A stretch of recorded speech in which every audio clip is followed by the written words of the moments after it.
Hello friends, उम्मीद है आप सब बहुत अच्छे होंगे। मैं शुरुआत करने जा रहा हूं दोस्तों खेल संसार के बारे में, प्लेयर गेम वर्ल्ड के बारे में कुछ इम्पोर्टेंट जीके क्वेश्चन जो कि एग्ज़ाम में आ सकते हैं दोस्तों। तो समय ना गंवाते हुए दोस्तों वीडियो को शुरुआत करते हैं, आइए।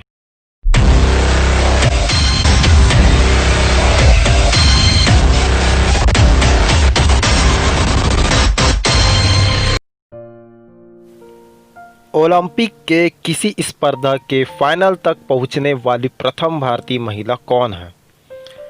तो वह है PT Usha. Usha Olympic game को हम देखते हैं टीवी में, जिसमें पूरे विश्व के खिलाड़ियां भाग लेते हैं। उसमें स्वर्ण पदक, रजत पदक और सिल्वर मेडल दिया जाता है।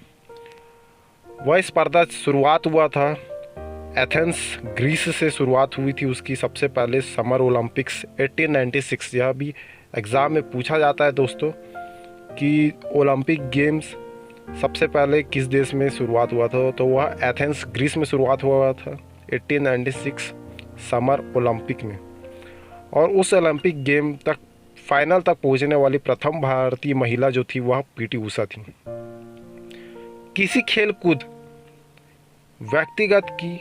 व्यक्तिगत को पायली एक्सप्रेस के नाम से जाना जाता है।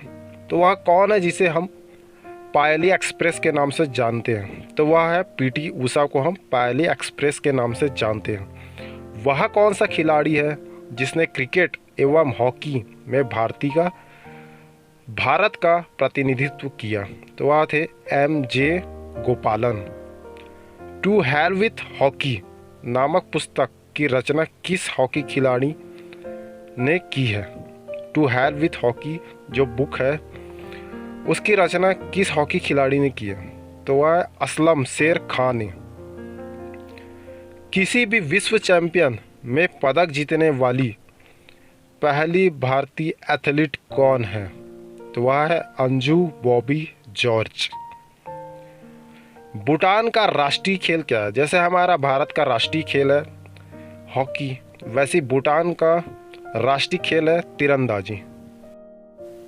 आइए कुछ फैक्ट्स जानते हैं हम असलम शेर खान सर के बारे में। तो Aslam Sher Khan is an Indian hockey player and a former member of Indian team in the 1975 world cup held at Kuala Lumpur.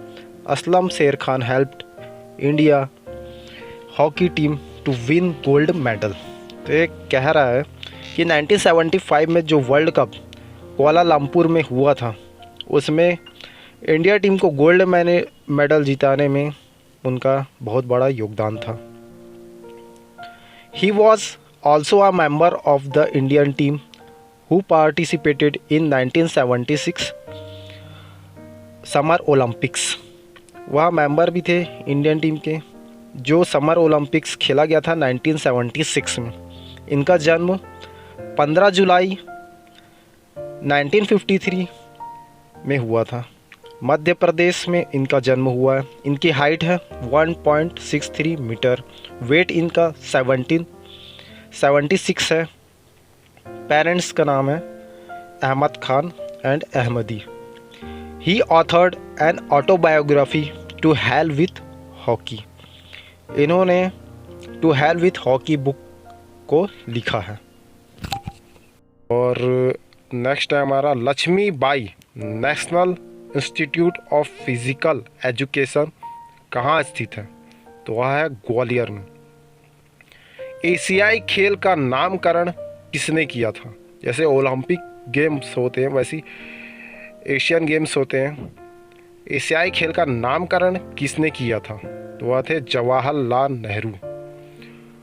Olympic के आदर्श उद्देश्य वाक्य क्या है? हर जगह के कुछ गेम होते हैं या फिर किसी देश का एक आदर्श वाक्य होता है या फिर किसी स्टेट का भी आदर्श वाक्य होता है। वैसे ही ओलंपिक गेम के भी कुछ आदर्श वाक्य। आइए देखते हैं। Altius, citius and fortius. इसका हिंदी में हम मतलब देखेंगे और तेज, और ऊंचा, और बलवान। भारत ने कितनी बार ओलंपिक खेल में हॉकी का स्वर्ण पदक जीता है? तो भारत ने जो हॉकी खेल में स्वर्ण पदक जीता है वह 8 बार जीता है। पंजाब के जालंधर जिले के किस गांव को नर्सरी ऑफ हॉकी प्लेयर्स कहा जाता है? तो वह पंजाब का गांव है संसारपुर। गोल्फ गेंद का वजन कितना होता है? तो गोल्फ गेंद का जो वजन होता है 1.5 आउंस होता है। आस्फा पावेल किस खेल स्पर्धा से संबंधित है? तो आफसा पावेल जो खेल से संबंधित है वह एथलीट्स 100 मीटर दौड़ से संबंधित है। आफसा पावेल किस देश की एथलीट्स है? तो वह जमैका की है। एशियाई खेलों का प्रतीक चिन्ह क्या है? तो एशियन गेम्स जो होते हैं उनका प्रतीक चिन्ह वो है चमकता हुआ सूरज। चमकता सूरज। सबसे अधिक बार एशियाई खेलों का आयोजन किस शहर में हुआ है? सबसे अधिक बार एशियन गेम्स का जो आयोजन हुआ है वह बैंकॉक में हुआ है। कबड्डी खेल की शुरुआत किस देश में हुई? तो कबड्डी देश की जो शुरुआत हुई थी वह भारत में हुई थी। कबड्डी खेल के एक पक्ष में खिलाड़ियों की संख्या कितनी होती है? कबड्डी खेल में जो एक पक्ष में खिलाड़ियों की संख्या होती है वह 7 होती है। फीफा जिसका फुल फॉर्म होता है फेडरेशन इंटरनेशनल दी फुटबॉल एसोसिएशन। एफ से फेडरेशन, आई से इंटरनेशनल एंड एफ से फुटबॉल एंड ए से एसोसिएशन। फीफा की स्थापना कब हुई थी? तो वह हुई थी 21 मई 1904 1904 AD ईसा में हुई थी। फुटबॉल के गोल पोस्ट की चौड़ाई कितनी होती है? फुटबॉल हम देखते हैं टीवी में या फिर कहीं से खेल मैदान में हम देखते हैं तो उसकी जो चौड़ाई होती है वह होती है 24.66 फीट, मतलब 7.32 मीटर। भारत में टेबल टेनिस सर्वप्रथम कब खेला गया? तो भारत में जो टेबल टेनिस खेला गया था वह 1911 ईसा में खेला गया था। शरद कमल किस खेल से संबंध है? तो शरद कमल टेबल टेनिस खेलते हैं, उनका संबंध टेबल टेनिस से है। राष्ट्रमंडल खेल किन वर्षों में अपने निर्धारित समय में आयोजित नहीं हुए? राष्ट्रमंडल जो खेल होते हैं वह किन किन वर्ष में जो समय जो निर्धारित किया गया था उसमें आयोजित नहीं हुए? तो 1942 में आयोजित नहीं हुआ सही समय में और 1946 में। तो आइए दोस्तों फीफा के बारे में हम कुछ फैक्ट्स जानने की कोशिश करते हैं। FIFA was established on May 21, 1904। FIFA की शुरुआत जो हुई थी 21 मई 1904 को हुई थी और इसे 7 नेशन के एसोसिएशन से शुरुआत किया गया था। वो 7 नेशंस थे Belgium, Denmark, France, Netherlands, Spain, Sweden and Switzerland. To promote the game of association football game को प्रमोट करने के लिए यह एसोसिएशन बनाया गया था। As opposed to rugby and American football, और इन्होंने रग्बी का अपोज करने के लिए एंड अमेरिकन फुटबॉल का अपोज करने के लिए यह एसोसिएशन बनाया था।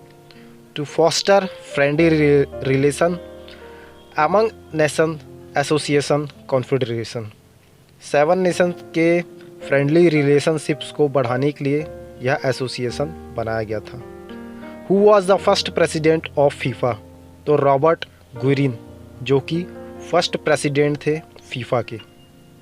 FIFA started in which year? FIFA जो स्टार्ट हुआ था वह 21 मई 1904 में हुआ था। फाउंडेड एट पेरिस फ्रांस और इसका हेडक्वार्टर है जूरिक स्विट्जरलैंड। वीडियो पसंद आया होगा तो दोस्तों लाइक शेयर एंड कमेंट करें। दोस्तों मैं आगे भी इसी तरह की वीडियो बनाता रहूँगा। दोस्तों आप लोगों का प्यार बना रहे दोस्तों, इसी तरह मेरे वीडियो को देखते रहें। धन्यवाद दोस्तों।